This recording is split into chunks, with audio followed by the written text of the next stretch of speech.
ما يأتيهم من ذكر من ربهم محدث إلا استمعوا وهم يلعبون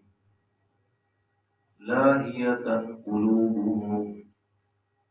وأسروا النجوى الذين ظلموا هل هذا إلا بشر مثلكم أفتأتون السحر وأنتم تبصرون قال ربي يعلم القول في السماء والأرض وهو السميع العليم بل قالوا أضغاث أحلام بل افتراه بل هو شاعر فليأتنا بآية كما أرسل الأولون ما آمنت قبلهم من قرية أهلكناها أفهم يؤمنون لوگوں کا حساب قریب آ گیا اور وہ غفلت میں اعراض کیے ہوئے ہیں ان کے پاس ان کے رب کی طرف سے جو کوئی نئی نصیحت آتی ہے تو وہ اسے کھیلتے ہوئے سنتے ہیں اس حال میں کہ ان کے دل غفلت میں ہیں اور جن لوگوں نے ظلم کیا انہوں نے چپکے سرگوشی کی کہ یہ شخص اس کے سوا کچھ نہیں کہ تمہارے جیسا انسان ہے کیا تم دیکھتے ہو جادو کو مانتے ہو اس نے کہا میرا رب بات کو جانتا ہے آسمان میں اور زمین میں اور وہ سننے والا جاننے والا ہے بلکہ انہوں نے یہ کہا کہ یہ تو خوابوں کی باتیں ہیں بلکہ یوں کہا کہ شخص نے جھوٹ بنا لیا ہے بلکہ وہ شاعر ہے سو چاہیے کہ ہمارے پاس نشانی لے کر آئے جیسا کہ اس سے پہلے لوگ نشانیاں دے کر بھیجے گئے ان سے پہلے کسی بستی والے ایمان نہیں لائے جسے ہم نے ہلاک کیا سو کیا یہ لوگ ایمان لے آئیں گے صدق اللہ العظیم اللهم صل على محمد النبي الأمي وعلى آله وأصحابه وسلم تسليما سورة الانبیاء آیت نمبر 1 تا 6 ہے اللہ تعالیٰ کی خاص رحمت اور عنایت سے اور خاص اسی کی ذات حق کی توفیق سے 2015 سے شروع ہونے والا یہ درس قرآن کا سلسلہ آج 2025 میں سورہ انبیاء کو شروع کر رہا ہے دعا ہے اللہ تعالیٰ کی ذات حق سے کہ وہ ذات حق میری اس کاوش کو اور آپ سب حضرات کے اس عمل کو اپنی بارگاہ کے اندر قبول و منظور فرمائے اور قبولیت کا درجہ دینے کے بعد اللہ تعالیٰ میرے لیے آپ سب حضرات کے لیے بلکہ ساری دنیا کائنات کے مسلمانوں کے لیے آخرت کی نجات کا ذریعہ بنا دے سورۃ الانبیاء جو نام سے ہی واضح ہے کہ پیغمبروں والی صورت تو چونکہ اس صورت میں اللہ تعالیٰ نے بہت سارے انبیاء کرام کا تذکرہ فرمایا ہے ان میں حضرت ابراہیم علیہ السلام کا تذکرہ قدر تفصیل سے ہے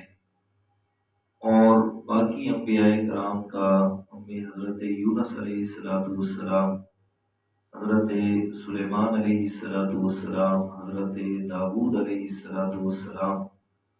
اور ان میں سے اور پیغمبر ان کا تذکرہ قدر مختصر ہے، تو اس نسبت سے اللہ تعالیٰ نے اس سورت کا نام جو ہے وہ سورہ انبیاء رکھا۔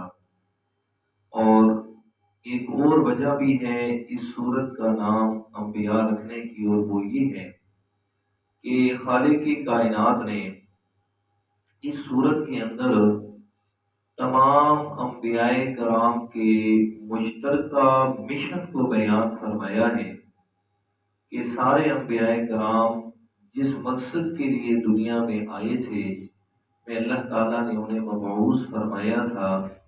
تو وہ مقصد اور مشن بھی بیان فرمایا کہ سارے انبیاء کرام اس مقصد کو لے کے آئے تھے، تو اس مشن اور مقصد کی بیان کرنے کے سبب بھی اس سورت کا نام سورۃ الانبیاء رکھا گیا۔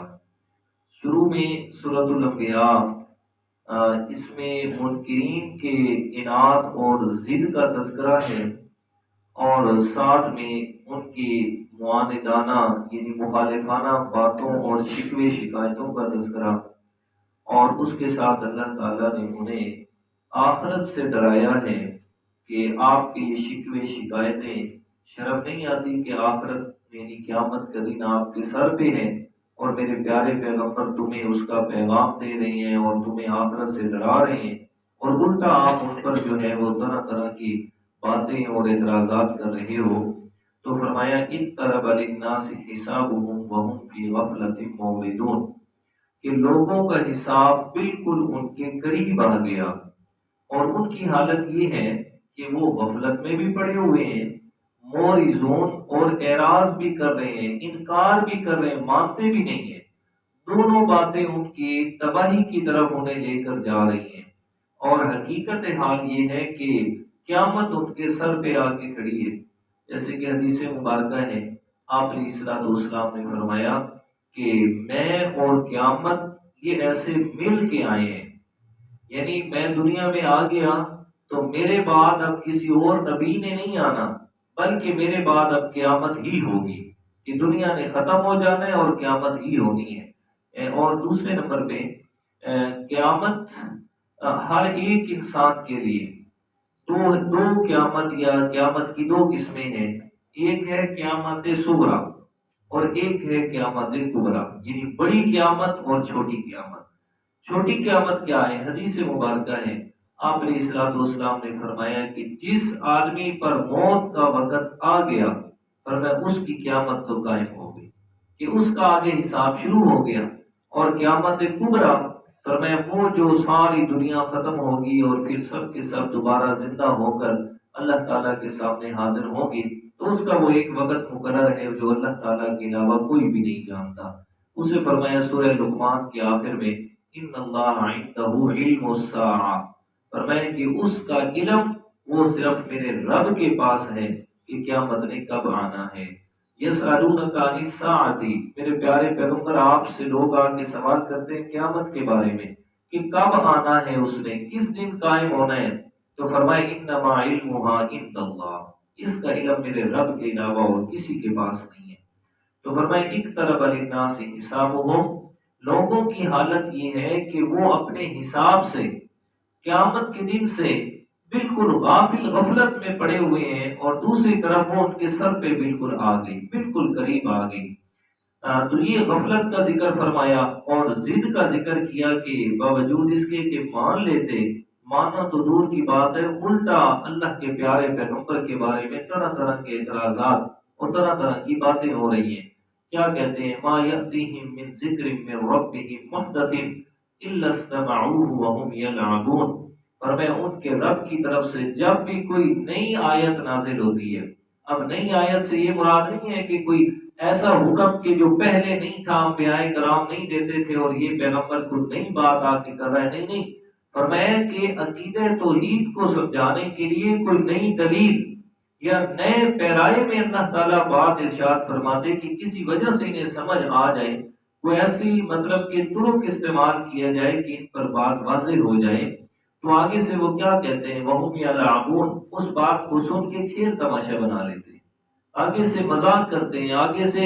اس کا مذاق اڑاتے ہیں کہ واہ جی واہ، اس کی بات تو سنو، نعوذ باللہ، بات کیا کر رہا ہے، یہ ہمارے عقل میں ہی نہیں آتی بات، ہم اس کو سمجھنے کے لیے تیار ہی نہیں ہے۔ لاہیت قلوبہم، فرمائے کیوں کہ ان کے دل غفلت میں پڑے ہوئے، ان کے دل غفلت میں ہے، بے خبری میں ہے، جو جان بوجھ کر اپنا نقصان کرنے پہ تلے ہوئے ہیں۔ اور ان میں سے باتیں تو وہ ہیں وَأَسَرُّ النَّجْوَى الَّذِينَ ظَلَمُوا هَلْ هَٰذَا إِلَّا بَشَرٌ مِثْلُكُمْ، جو میرے پیارے پیغمبر کے بارے میں کہتے ہیں، دیکھو جی یہ جو کہتے ہیں نا میں اللہ کا رسول ہوں، حقیقت اس کی یہ ہے کہ ہمارے جیسا انسان ہے، اور جو ہمارے جیسا انسان ہو ہم نہیں مانتے کہ وہ رسول بن جائے۔ اگر یہ پیغمبر ہوتا، یہ رسول ہوتا، تو سب سے پہلی بات یہ انسانوں میں سے نہ ہوتا، یہ فرشتوں میں سے رسول بن کے آتا، اللہ کے نور میں سے ہوتا۔ تو فرمائے یہ مشرکین مکہ کی طرف سے پہلے اعتراض تھا کہ ہم اس کو نہیں مانتے۔ کیوں نہیں مانتے؟ اس لیے کہ یہ ہمارے جیسا انسان ہے، بشر مثلکم، اگر یہ فرشتوں میں سے ہوتا، اگر یہ نور میں سے ہوتا تو پھر ہم مانتے کہ یہ اللہ کا پیغمبر ہے۔ اللہ تعالیٰ نے قرآن مجید میں اس کا جواب مختلف جگہ پہ دیا ہے، پیچھے سورہ بنی اسرائیل کے اندر بھی یہ بات گزر چکی ہے۔ اللہ تعالیٰ فرماتے ہیں کہ قُلْ لَوْ كَانَ فِي الْأَرْضِ مَلَائِكَةٌ يَمْشُونَ مُطْمَئِنِّينَ لَنَزَّلْنَا مِنَ السَّمَاءِ مَلَكًا رَسُولًا۔ اللہ تعالیٰ فرماتے ہیں میرے پیغمبر انہیں جواب ارشاد فرمائے کہ اگر زمین پر بسنے والے فرشتے ہوتے، زمین پہ بسنے والی نوری مخلوق ہوتی، تو میں ان کی طرف رسول بھی فرشتوں میں سے بنا کر مبعوث فرماتا۔ فرمائے جب زمین پہ بسنے والے انسان ہیں تو انسانوں کی ہدایت مقصود تھی، تو انسانوں میں سے ہی میں اللہ تعالیٰ نے ایک رسول بنا کر مبعوث فرما دیا۔ اگر فرشتوں میں سے آتا تو وہ رسول کو بھیجنے کا مقصد پورا نہ ہوتا، اس لیے کہ فرشتوں کی ضروریات الگ ہیں، انسان کی ضروریات الگ ہیں۔ فرشتوں کے اندر اللہ تعالیٰ نے سرے سے گناہ کا مادہ پیدا ہی نہیں کیا، ہر وقت فرما برداری ہی فرما برداری، لا یعصون اللہ ما امرہم ویفعلون ما یؤمرون، فرمایا نافرمانی کا سوال ہی پیدا نہیں ہوتا۔ تو فرشتوں نے کیا کہنا تھا؟ اگر کوئی فرشتہ رسول بن کر آتا تو وہ تو کہتے ہر وقت عبادت کرو، ہر وقت اللہ تعالیٰ کی تسبیح و تحمید، کوئی دوسری بات ہی نہیں ہے۔ اور انسان کی ضروریات الگ ہیں، کھانا بھی ہے، پینا بھی ہے، سونا بھی ہے، جاگنا بھی ہے، شادی ہے، خوشی ہے، غمی ہے، اولاد ہے، والدین ہے، رشتہ دار ہے، یہ سارے کے سارے انسان کی زندگی کے ساتھ اللہ تعالیٰ نے لگا دیے۔ اب انسان کہتا ہے جی میرا تو والد ہے، جی فرشتے کہتے ہیں کون سا والد جی، کیا ہوتا ہے والد؟ جی میرے بیٹے کی شادی ہے جی، اور چلو چھوڑو شادیاں، جی میرا والد فوت ہو گیا جی، میں نے جنازہ پڑھنا ہے، کوئی نہیں ہے، بس ہر وقت عبادت کرو۔ نتیجہ کیا ہوتا؟ نتیجہ یہ ہوتا کہ پھر انسان اور فرشتے آپس میں لڑ پڑتے، اور آخر میں یا انسان نہ ہوتا یا فرشتے نہ ہوتے، پھر ہدایت حاصل نہ ہوتی۔ جو مقصد تھا رسالت کا، جو رسالت کو شروع کرنے کا مقصد تھا، وہ تو ختم ہو جاتا۔ تو اس لیے اللہ تعالیٰ نے فرمایا کہ میں نے انسان کی ہدایت کے لیے جو انبیاء کرام مبعوث فرمائے،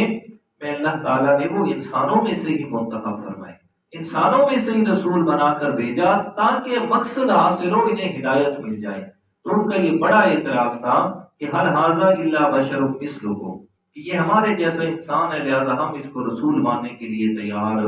نہیں ہے۔ تو بالکل سادہ اور سمپل سی بات ہے، سمجھنے سے تعلق رکھتی ہے۔ ضد اور اناد میں کچھ بھی حل نہیں ہوتا۔ ضد اور اناد یہ تو الٹا انسان کے لیے گمراہی کا سبب رکھتے ہیں کہ آپ علیہ الصلوۃ والسلام، مکہ والے جانتے تھے اس بات کو کہ اللہ کے پیارے پیغمبر یہ جو نبوت کا دعویٰ کر رہے ہیں یہ ہمارے اندر ہی پیدا ہوئے ہیں، اس کا خاندان ہمارے اندر ہی رہتا ہے، اس کے والد کا نام یہ ہے، والدہ کا نام یہ ہے، اور یہ اس کے چچا تھے، یہ اس کے ماموں تھے، یہ ننھال، یہ دادے حال، یہ پھوپھیاں، یہ خالائیں، یہ اس کی دائیاں، کہ جنہوں نے اس کو دودھ پلایا تھا، تو انہوں نے اللہ کے پیارے پیغمبر کی بشریت کا انکار نہ کیا، بلکہ انہوں نے رسالت کا انکار کیا، کہ وہ جانتے تھے کہ ہم کیسے انکار کریں بشریت کا کہ ہمارے سامنے تو پیدا ہوئے، یعنی ہمارے ماحول میں اس کے والد یہ ہیں، اس کی والدہ یہ ہے، تو وہ بشریت کا انکار نہ کر سکے۔ انہوں نے یہ انکار کر دیا کہ جو بشر ہوتا ہے وہ رسول نہیں بن سکتا، انہوں نے رسالت کا انکار کر دیا کہ ہم مانتے نہیں ہیں کہ رسول بن جائے، حالانکہ کسی بھی فرشتے کا کوئی والد نہیں ہے، نوری مخلوق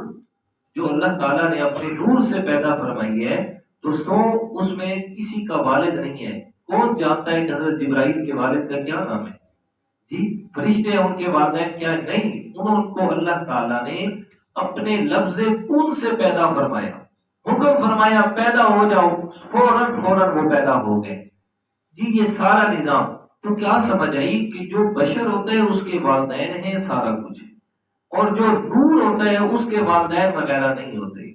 تو انہوں نے انکار کیا رسالت کا، بشریت کا انکار نہ کر سکے کہ ان کو سامنے تھی ساری باتیں۔ اور آج ہمارے کچھ ناعاقبت اندیش لوگ کہ پتہ نہیں کیا کرتے ہیں وہ، انہوں نے بھی ایسا ہی ایک طریقہ اپنایا، انہوں نے رسالت کا انکار نہ کیا، بشریت کا انکار کر دیا۔ نے کہا جی اللہ کے پیغمبر بشر ہو ہی نہیں سکتے، وہ تو اللہ کے نور سے جدا ہیں، اللہ تعالیٰ نے انہیں اپنے نور سے پیدا کیا ہے۔ بھائی نور سے جو پیدا کیا تو نور سے تو فرشتے بنے ہیں، ان کے تو والدین ہی نہیں ہیں، میرے پیغمبر کے تو والدین ہیں۔ جی اللہ تعالیٰ نے انہیں پیدا کیا، انہیں بنایا اپنے نور سے۔ جیسے انسان پیدا ہوتا ہے ایسے پیدا نہیں ہوئے وہ، بلکہ ان کو بنایا گیا نور سے، اللہ تعالیٰ نے اپنے نور سے انہیں پیدا فرما دیا، بس بنا دیا۔ لیکن انسان کو تو پیدا کیا۔ آپ علیہ الصلوۃ والسلام کی پیدائش کا دن ہے، وفات کا دن ہے، آپ کو کھانے کی حاجت ہے، پینے کی حاجت ہے، آپ علیہ الصلوۃ والسلام نے شادیاں کی ہیں، آپ کے رشتہ دار ہیں، ننھال ہیں، ددھال ہیں۔ تو یہ ساری چیزیں جو اس بات کی متقاضی ہیں کہ ہمارے پیارے پیغمبر بشر تھے، انسانوں میں سے اللہ تعالیٰ نے آپ کو منتخب فرمایا تھا، لیکن یہ بات نہیں ہے کہ وہ ہمارے جیسے انسان تھے، نہیں۔ وہ 16ویں پارے میں سورۃ کہف کے آخر میں فرق بیان فرمایا نا، قُلْ إِنَّمَا أَنَا بَشَرٌ مِثْلُكُمْ یوحیٰ الیہ انما الہکم الہ واحد۔ فرما دیجیے میرے پیغمبر انما انا بشر مثلکم، میں انسان ہوں تمہارے جیسا۔ اور حضرت شاہ عبد القادر رحمۃ اللہ تعالی علیہ نے مانا فرمایا میں انسان ہوں جیسے تم۔ اب تم جیسے تم انسان ہو کیا مطلب؟ تمہارے والدین ہیں میرے بھی والدین ہیں، تمہارے بہن بھائی میرے بھی بہن بھائی، تمہاری اولاد میری بھی اولاد، تمہاری بیویاں میری بھی بیویاں، تمہیں کھانے پینے اٹھنے بیٹھنے سونے جاگنے کی حاجت ہے، میں پیغمبر کو بھی انہی چیزوں کی حاجت ہے۔ حتیٰ کہ یہاں تک فرما دیا، فرمایا جیسے تم بھول جاتے ہو نا، میں پیغمبر بھی کبھی کبھی بات کو بھول جاتا ہوں۔ فرمایا اذا نسیت فذکرونی، اگر میں بات بھول جایا کروں تو مجھے یاد دلا دیا کرو۔ کتنی دفعہ حدیث سنائی ہے بخاری شریف کی، آپ علیہ الصلوۃ والسلام نماز پڑھا رہے تھے بھول گئے، کیسے پڑھانی 4 تھی 2 پہ سلام کر دیا۔ اور وہ جو باہر دیہات سے ایک صحابی آتے تھے، دیہاتی تھے، مزدور تھے اور کسان، عام آدمیوں سے ہاتھ اس کے تھوڑے بڑے تھے، آپ سلام فرماتے تھے ذوالیدین، یہ ہاتھوں والا آ گیا، بڑے ہاتھوں والا۔ تو ذوالیدین کھڑا ہو گیا، کہتا ہے اکثرت الصلاۃ و نسیت یا رسول اللہ، یا رسول اللہ یا نماز کم ہو گئی ہے یا آپ بھول گئے ہو۔ آپ سلام فرماتے ہیں کل ذالک لم یکن، اور کوئی بات ہی نہیں ہے۔ نہیں یا رسول اللہ کچھ نہ کچھ تو ضرور ہے، ایسے تو انکار نہ کرو نا میری بات کا۔ آپ سلام نے پوچھا حضرت ابو بکر صدیق حضرت عمر سے، فرمایا اصحابہ کا ذوالیدین، اور یار ذوالیدین سچ کہہ رہا ہے؟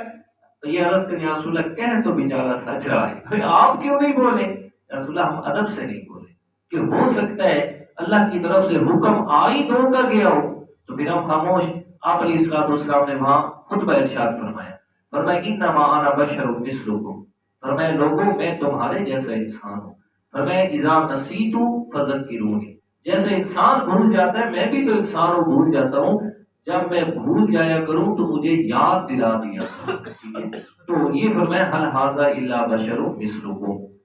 عظمت اور شان اور مقام وہ ملی جو کسی کو نہ مل سکی۔ وہ مقام اور عظمت اللہ تعالیٰ نے عطا فرمائی کہ حضرت شیخ سعدی رحمت اللہ تعالیٰ علیہ نے بات ہی ختم کر دی، فرمایا کیا تمہیں بتاؤں کتنی عظمت ہے، بعد از خدا تو ہی بزرگ کس ہے مختصر، بس اللہ کے بعد آپ کی ہی شان ہے،